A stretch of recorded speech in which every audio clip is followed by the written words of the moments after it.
Hi, I'm Bill, I'm Patrick. I'm Mike. and welcome to Astro Chat. And before we get started with Mike Kibbe, who's going to share information about his journey into astrophotography, I want to remind the audience that we have our first live stream coming up December 17th, 1 p.m. Pacific, 9 p.m. UK time. Our guest will be Lee Poulin, uh, Urban Astrophotography, and hopefully you'll have an opportunity. I did send a notification out to the community. If you'd like to be on, receive our notifications of future live streams, please hit that notification bell. And as always, hit that subscribe button, get it out of the way now, and then you won't miss an Astro Chat. The other thing is, we're recruiting additional volunteers.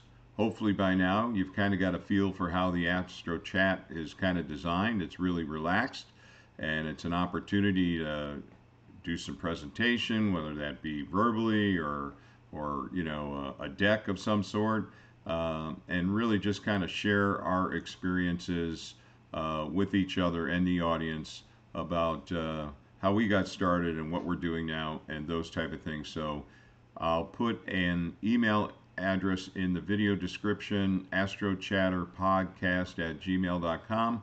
So if you'd like to sign up, that's the email to use, and then we will schedule to get it scheduled. Oh, that's scheduled twice. Okay.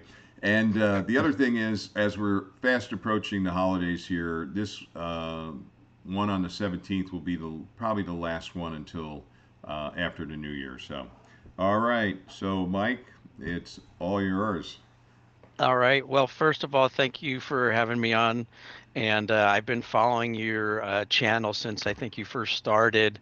And, just since got into astrophotography, I've just been like a sponge looking at all these YouTube videos and, cloudy nights and just wherever I can, find information about, astrophotography and how to better improve my skills and what I can do where I'm at. I'm in a Bortle 8-9 zone near New York City in New Jersey.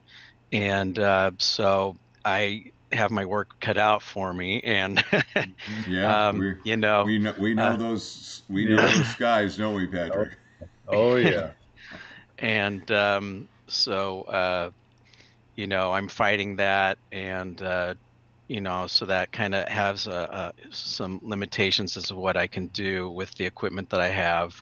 Um, I've always been interested in taking pictures of the moon, and I want to say like 2017 or whatever, I really started trying to take pictures of the moon with just like a power shot camera that I had because it had such a great digital zoom, but it was so pixelated that it really just didn't come out very well and kind of disappointing.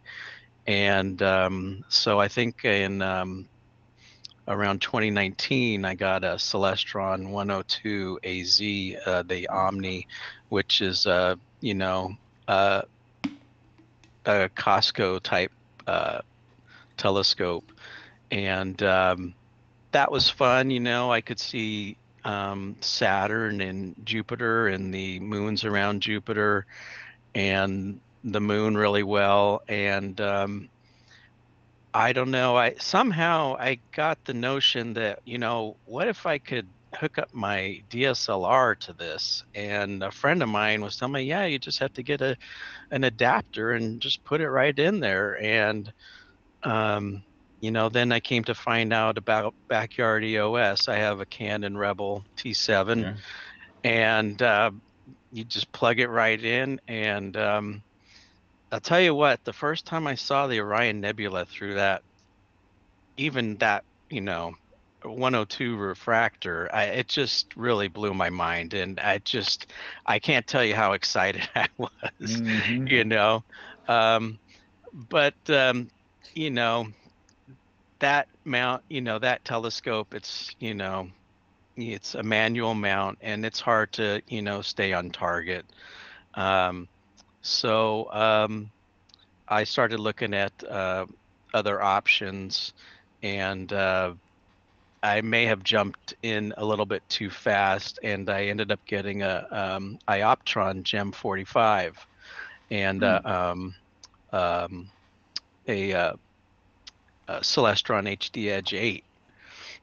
And going, if I was to do it again, I would have started out with something smaller for sure. Just Mhm. it's just whew.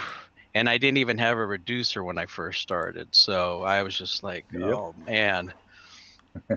But the mount did come with a polar scope, which really works pretty good, and it's fast. And then I started getting into looking at different software besides Backyard EOS, and stumbled upon Nina, which is super powerful, and I'm really enjoying using that. And um, but I don't have any guiding or anything, so I kind of use Nina as a tool to recenter my scope after about 15-20 second shots. So, but it's kind of a pain, it takes a long time to set up that basic sequence. And but I haven't figured out how to use the like the advanced sequencer in Nina. I just am having trouble learning how to set that up. So I've just been using the basic sequencer and to get the pictures that I have been getting. And Yeah, that I think just on that advanced sequencer, I went into that area a couple of times to try to figure it out and leverage it. And I found out at the end of the day, the basic sequencer or simple sequencer was really all I needed for what I was doing. Didn't have like a dome and these right. other things, and so. But yeah, I keep telling myself one day I'll dig into that advanced sequencer a little more. Yeah, I it Yeah, and just is. Go ahead. it's not as it's once you learn how the advanced sequencer works, it's pretty easy. You just have to remember you're telling Nina to do what you want it to do. Nina isn't going to think, "Hey, okay, Right. should I do this?" It's like, no, it's you just tell it to do these steps and it does it. I mean, there's a ton of videos on. The guy that I started was, I think, Alaska Astro. I Hmm. just copied his sequence and then I just built it off of that. Right. But I've once you also tried once to you get it, yeah, it's pretty easy to use. right. I've tried to follow Patriot Astro. Also, he Oh yeah. has this He's got immense some good amount. stuff. He's Yeah, Ooh, Now he's the best at yeah. making the Yeah. tutorial videos for Nina. Yeah. He has and and a lot of great stuff. and not to get you off your presentation in a sense, but the one thing I did find valuable in the advanced sequencer was RoboCopy, where I could copy the images over to my travel drive. So at the end of the night, I just had to take my travel drive in, and then I could put that on my editing laptop that I also carry. And so it was a very convenient that RoboCopy Right. utility. But yeah. That's something I wanted to look at too, moving forward. Just because I'm using a mini PC stick or whatever, and I Oh. just throw a mini SD card in there, and then I'd pull the card out, and then I can copy the images over to Yep. my desktop. But it takes a while. Um, with my DSLR, I'm and no guiding at this point. Hopefully Santa will come and maybe bring me a off-axis guider and a guide camera. Um, and so uh, I kind of forgot what I was going to talk about. Um, Well, I think you were talking about your the advanced sequencer oh, and that's right. where I So kind of butt yeah, in, but yeah. So you know, uh, I have a problem where I'm having to take so many images, like 500 or 600 a night, hmm 20-second images that I'm filling up my hard drive extremely fast. ah, Um, okay. Yeah. yeah. So Yep. I'm hoping that once I'm able to do some, guiding, that I can take longer exposures and reduce the amount of files that I have. And also processing, I'm hoping that it will take less time to process all, instead of processing 500 files, um, um, that with fewer files, it will take less processing time. Because right now I have to like turn it off before I go to bed and then wake up in the Yep. morning and it'll be ready. And that was another thing I wanted to talk about. I've been using Serial to process, and I absolutely love that program. It's really helped me in my struggle with post processing. With the background extraction it does, and removing the green noise, and the stretching that it does, the color calibration. So if anybody's looking for it's free, and it's really I think it's a very good program. I've tried others, APP, and um, that one was that's like a pretty involved program, but it's a very Yeah. good program. I didn't like the sliders over on the right channel. There was some point where I think you set your black point and those type of things. I used APP for a while, um, and but Cyril is got quite a following, from what I can tell, on the news groups, or in forums and that. So it's a popular program that gets the job done. I mean, Right. I think it's kind of helped me learn about the processing steps too, in a way. So I like that aspect of it too. Um, so I don't know. I just have like a Word document with some pictures that I just kind of wanted to share, if that's all okay. right. Do you know how to do that? I think so. Just go to the Okay. bottom here, I think, Yeah. and let's see. It's the square with the arrow Yeah, pointing up. Yeah. I'm just trying to see if a window or something. Here we go. So you still using the DSLR in your Edge 8? Yes, right now. I'm in the next couple months. I'll probably buy um, another, a camera, like the 294, and that's a Mhm. whole nother thing. Do I go mono or color? I know mono is going to be better for fighting the light pollution that I have. Yep. But the the expense of getting good filters and all that, I'm debating on what to do with that right now.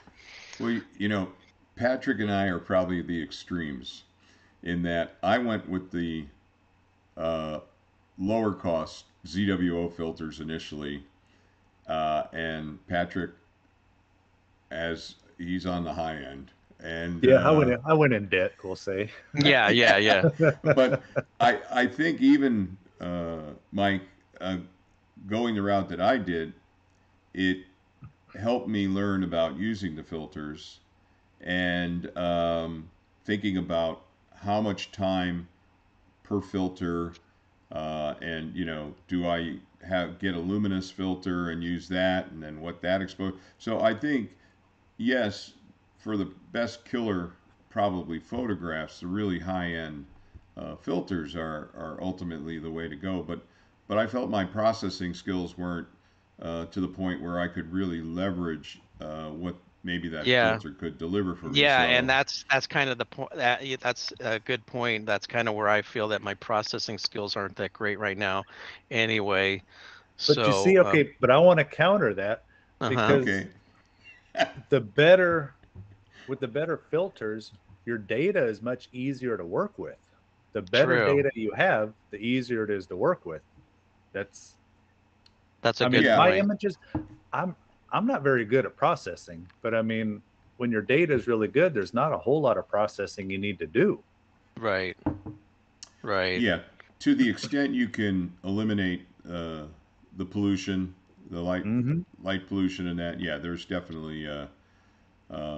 But I mean, I guess what now I'm with Antilia filters, and I Yes. went from the 7 nanometer to the 3, Yep. and but my RG, so uh, for me it was a slow progression as I put a little bit of money together, and then trying to figure out on what was the higher priority for me to do, Right. Right. and so I've always kind of thought in a way of a roadmap, and even early on, I kind of created my roadmap of how I wanted to get from where I was in the beginning with my Canon 6D and a tripod using backyard EOS to some future state, and then kind of laying it out. I guess that was my Exactly. project manager Mm-hmm.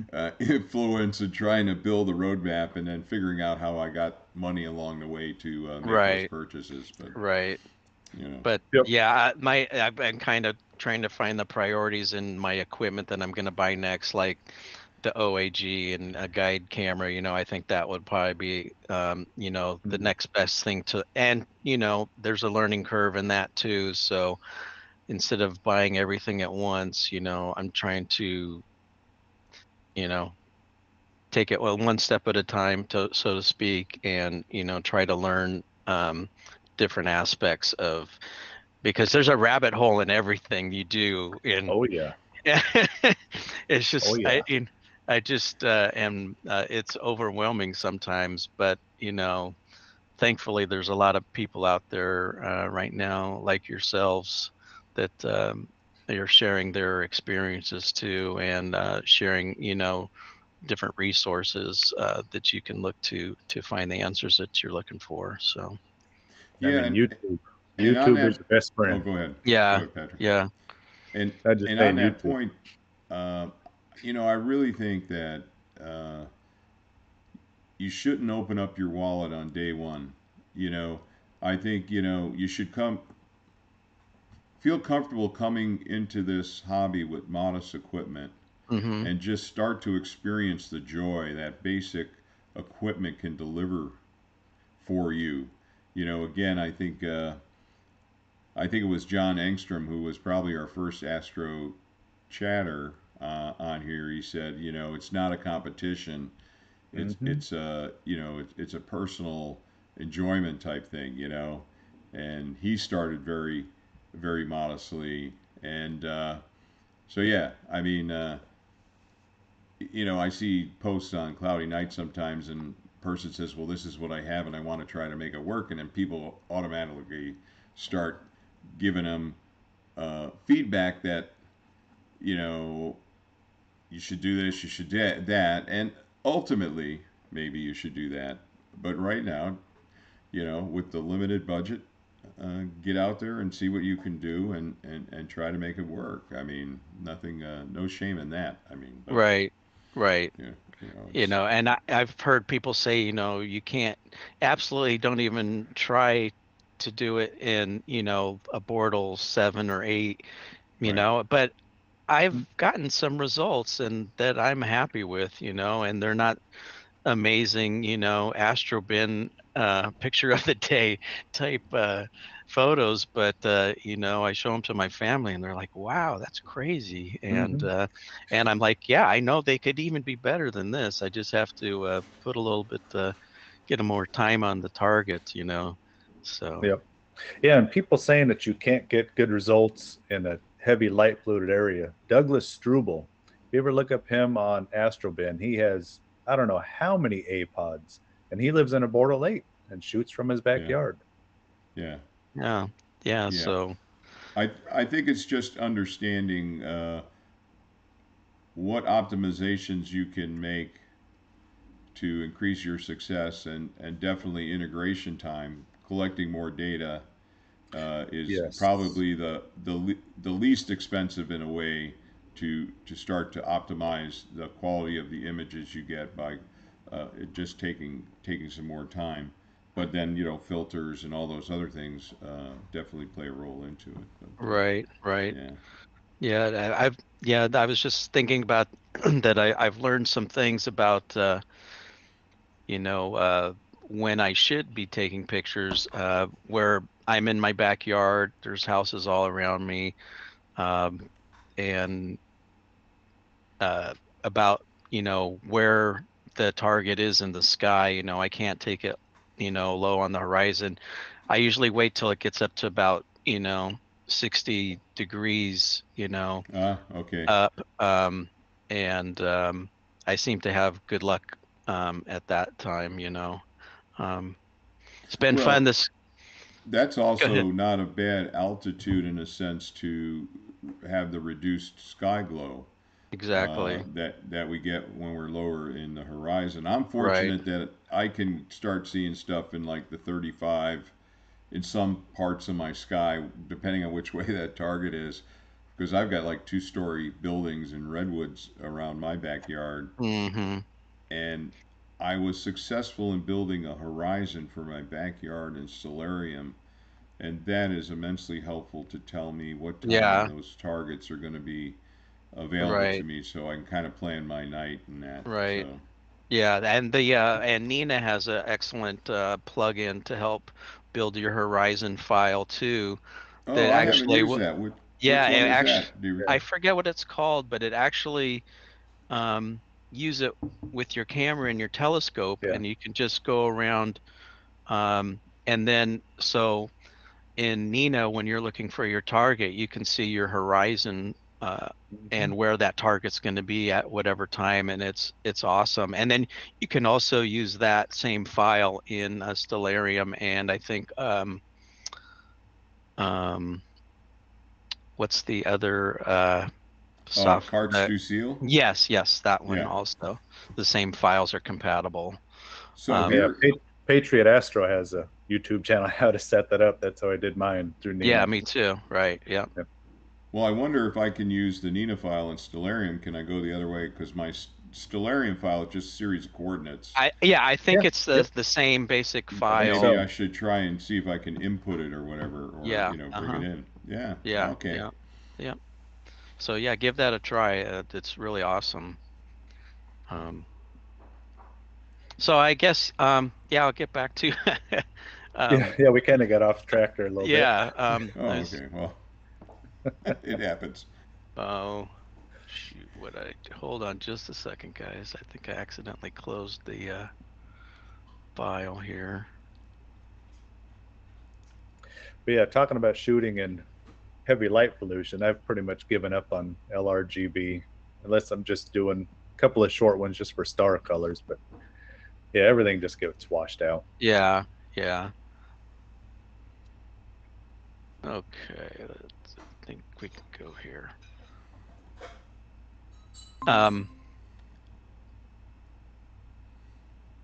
Just trying to see how I can Can you expand the? I don't There he is. Hey, he's back. I am so sorry, Mike. I gave you bad advice. Yeah, no, yeah, I guess I accidentally closed the browser. Oh, okay, okay, all right. My Well, apologies. we may just leave this all in. Show show everyone that it's while it's serious, it's not totally serious. So Right. yeah, we can. Stuff happens like your night Yeah, of imaging. Mm-hmm. I don't know why I can't okay, I'll try this again. Yeah, Yeah, we got time. yeah. I don't know how to make this bigger. Okay, well, actually, it displays pretty well Okay. Yeah. on the screen, so I think we're going to be okay. Yeah, so this was me with my Celestron mount, and I have some kind of exercise weights as my counterbalance Oh uh, wow. on the end of the telescope there. This is up at Cherry Springs in I think it was September 11th of last year actually.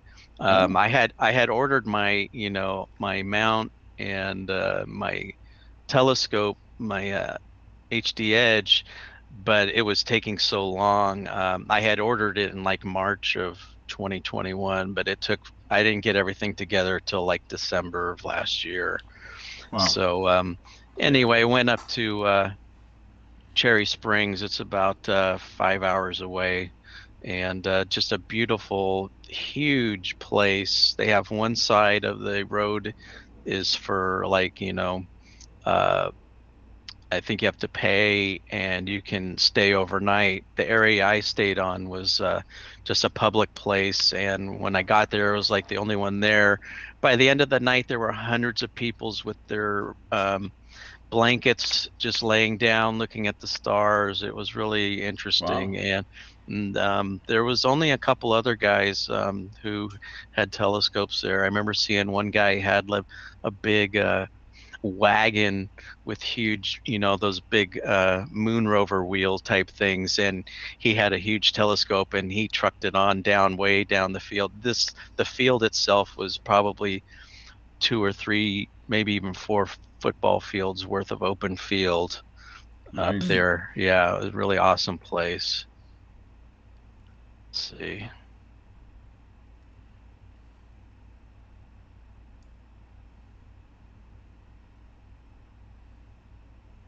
This isn't paging down.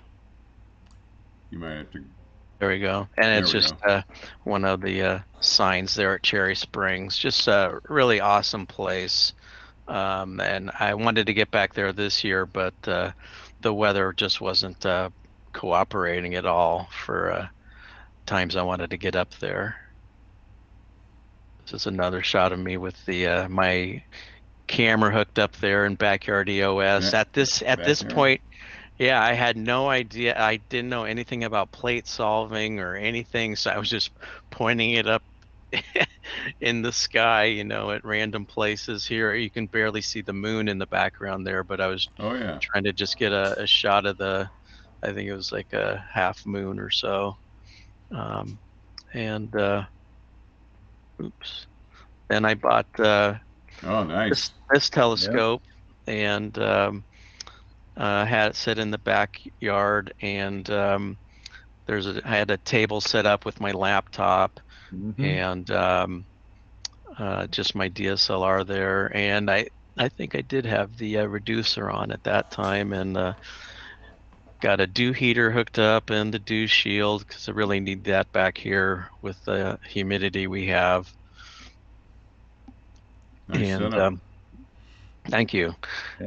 And now I don't have to use the laptop anymore, and I've got the mini PC, and I run Microsoft Remote Desktop, and so I can just sit inside, even on my phone, running running the whole thing. Even use Google Remote Desktop, and if I'm out of town, I've even run it um, from a concert. Actually, I started it. I was out of state even, and ran it one night. It was really fun. Very cool. Yeah. And this is. I'll try to zoom in here. Oh, come on. Looks like sombrero. It's Caldwell 23. I don't know if that's a sombrero or not. But I took this, I think, last month. I had in November, I had a pretty good, almost a week of 5 days in a row where I was able to leave my telescope outside. And so I was just, Very nice. Yeah. I didn't have a lot of time on this. I was just seeing if I could actually see stuff. And I was amazed that I was able to get this, and just pretty happy that I was able to see, as I've gone along this year, I've been able to see galaxies that I didn't think I'd be able to see. They're so faint with the sky, light pollution.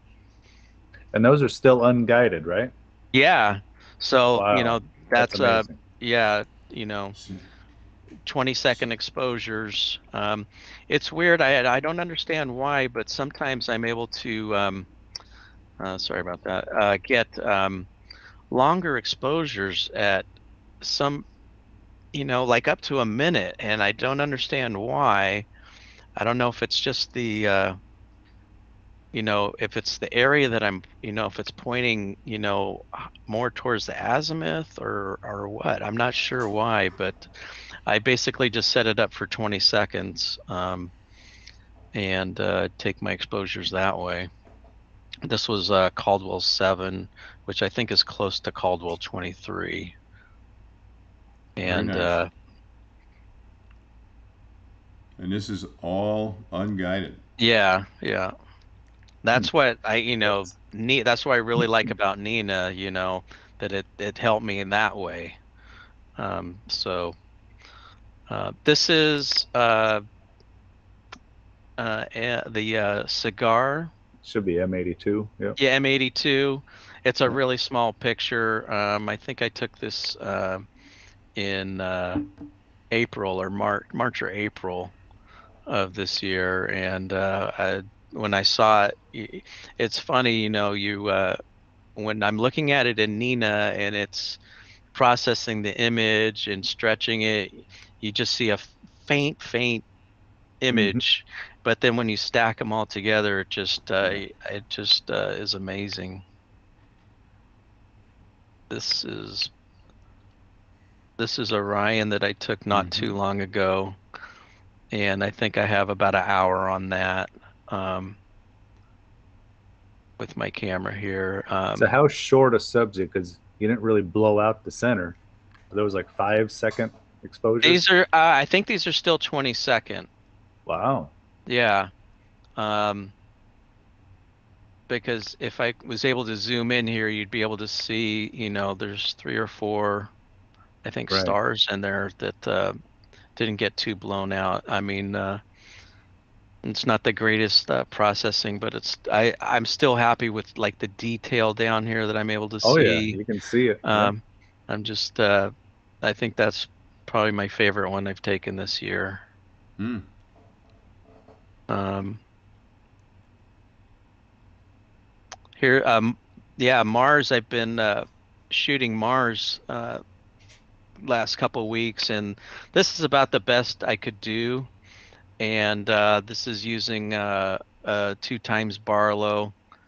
Um, and with the I was using Backyard EOS to take video, but I was only getting, you know, 20 to 25 frames per second. Mm. And I've been using Astro Surface to process these, and I really like it because Astro Surface is like uh, Astro Stackert and Auto Stackert and Registax all in one, Mhm. and you can adjust the wavelets. And I find it a little bit easier to use these for my abilities. And oops, there's a shot of Jupiter I got a couple weeks ago, I think. That's nice. Yeah, Mhm. and that was also with the 2 times Barlow. And that's Wow. Saturn. It's Saturn's been hard for me. I think this is probably the best one I got so far. But you know, I enjoy. I just enjoy trying, you know, and it can only get better, you know. That's Yep. right. Yeah. This is Triangulum that I got when I was down on vacation on the Outer Banks, North Carolina. I set this up on. We rented a house, and I set this up on a wood deck, Oh Mm. wow. and I ran it, and was kind of happy with the way this turned out.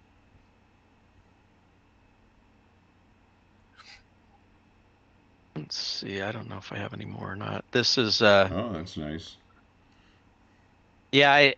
I think I was.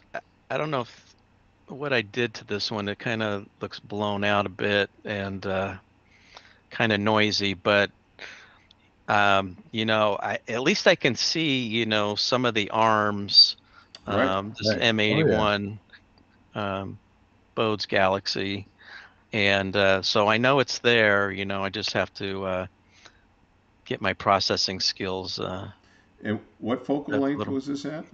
So this one I think was without the reducer, so it was at 2032? 2000, yeah, 2032. Um, if I think it misses a little bit of it in the of the edges on the right on the sides here, so it's probably get a little bit fuller image if I put the reducer on. Um, and use it that way. I like using the reducer. Um, it seems to work a little bit better with Nina when it's plate solving. I have a little bit of trouble plate solving if I don't use the reducer. And I'm not sure if that's just because where the target is in the sky, if I try to shoot it too low, it can't pick up enough stars or what. Yeah. So that's why I like to wait till it gets a little bit higher in the sky and makes it a little bit easier for me. But yeah, that's all I had.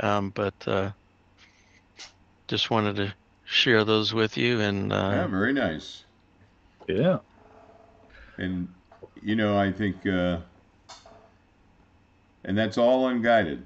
that's unguided. Yeah. Right. I mean, so if you're out in the audience and you're wondering what you can do unguided, Mike just showed you the way. Persistence. There Yeah. you go, Yeah. I mean, when I started, I was really frustrated, and um, I just kept trying. I could, I think M81 was the first Galaxy I shot, and I could see it if I, really stretch the image. I see the arms there, and so I know like I've got to be able to get it somehow. So I just kept try to get more time on it, and uh, you know, it's a steep learning curve all around processing, learning how to use your equipment and everything. But I'm just really just I have such a passion for it now. It's just I love it. Yeah, and I thinking about the first time I shot the Heart Nebula.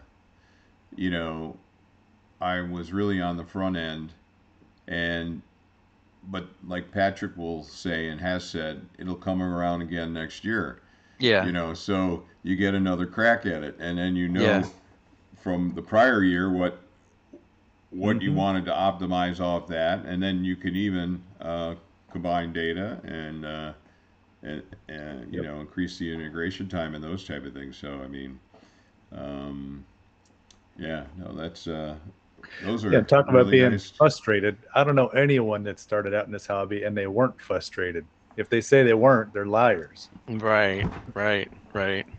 Were you? 'Cause there were many nights where I wanted to throw that telescope across the backyard. Well, that's what I thought. Someone mentioned one time a 925 across the room or Oh across yeah. the backyard. Yeah. Jeez. Yeah, Yeah, yeah. I had problems in the beginning getting uh, the the mount to connect to my laptop. It just wasn't seeing the mount, and all it came down to that I needed to put in a hub, a USB hub in between Mhm. there, and then it worked fine.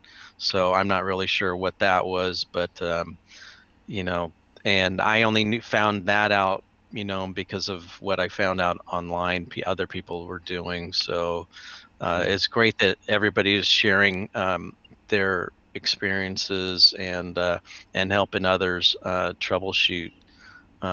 You know, yeah, it's And that's just one of the great things about this hobby is it's not like people are keeping secrets to themselves, it's everyone wants to help everybody else right. out. Yeah, I agree. I agree. yeah. All right. Well, if you were to give 3 to 5 tips to someone at the front end of their journey, do you have 3 to 5 in mind? Um, Yes, I have. One is start with a small refractor. Um, Even with a DSLR, you know, is fine. Um, even starting with a DSLR, on like a Skywatcher mount with even a kit camera, um, you can get some great pictures that way.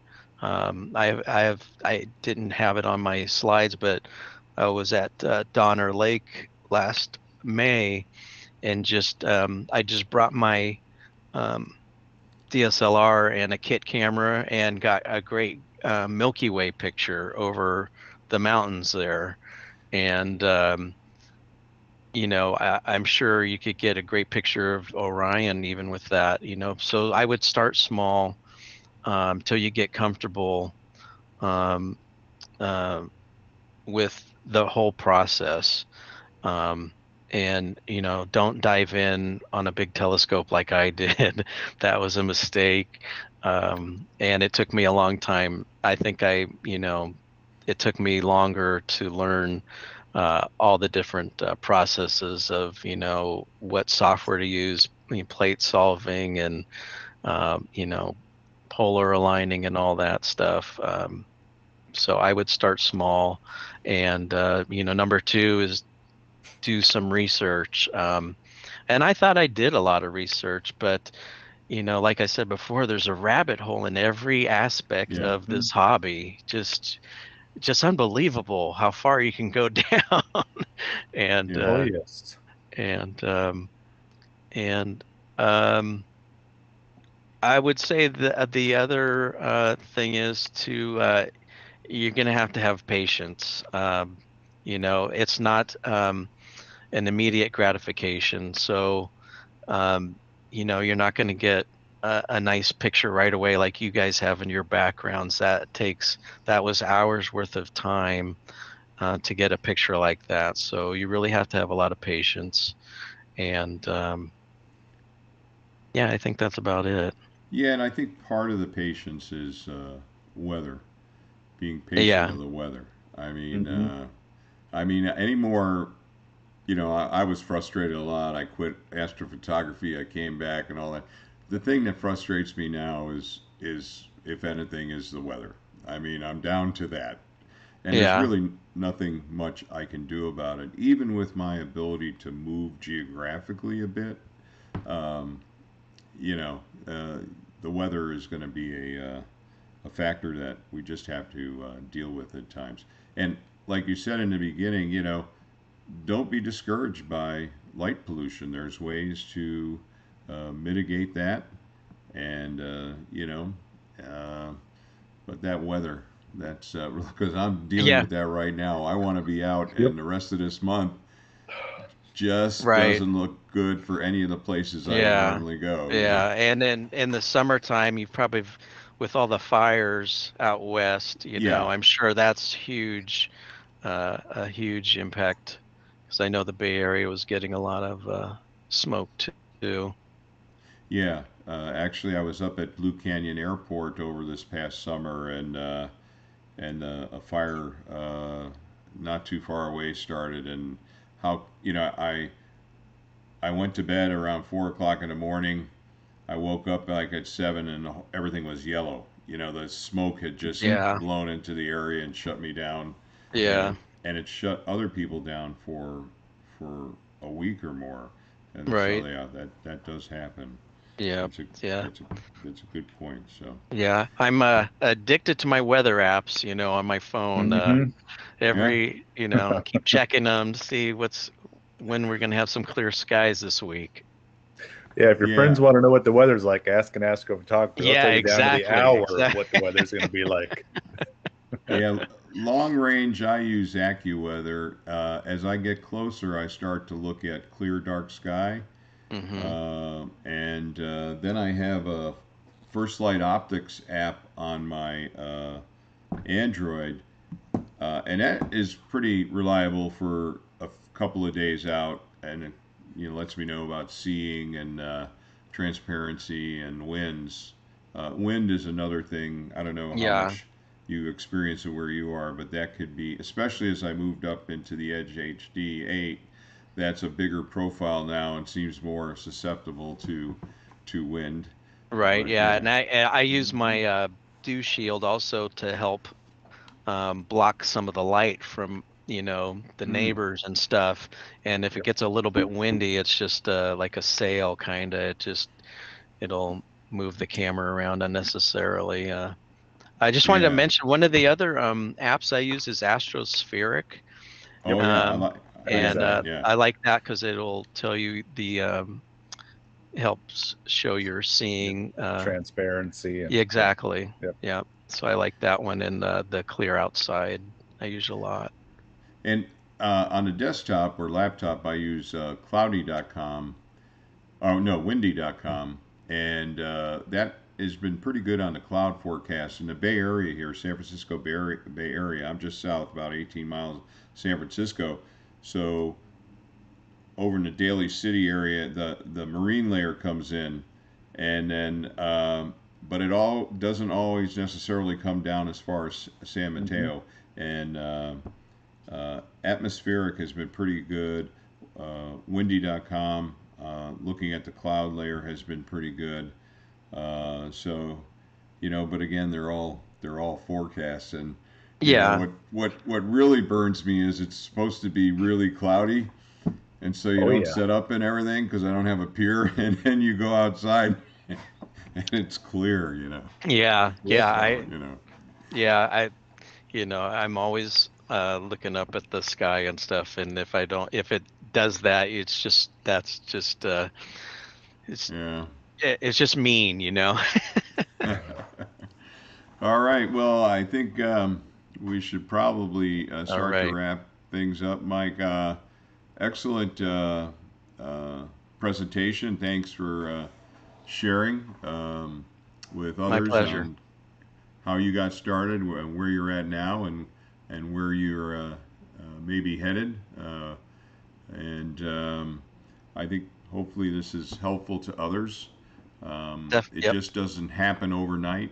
No. Uh, you can start modestly and build your capabilities up as you gain experience and have a better understanding of why you might want that piece of equipment and how you can optimize the use of that piece of equipment. I will say in the beginning, I kind of threw some things together because, and I didn't necessarily always know why I was purchasing it.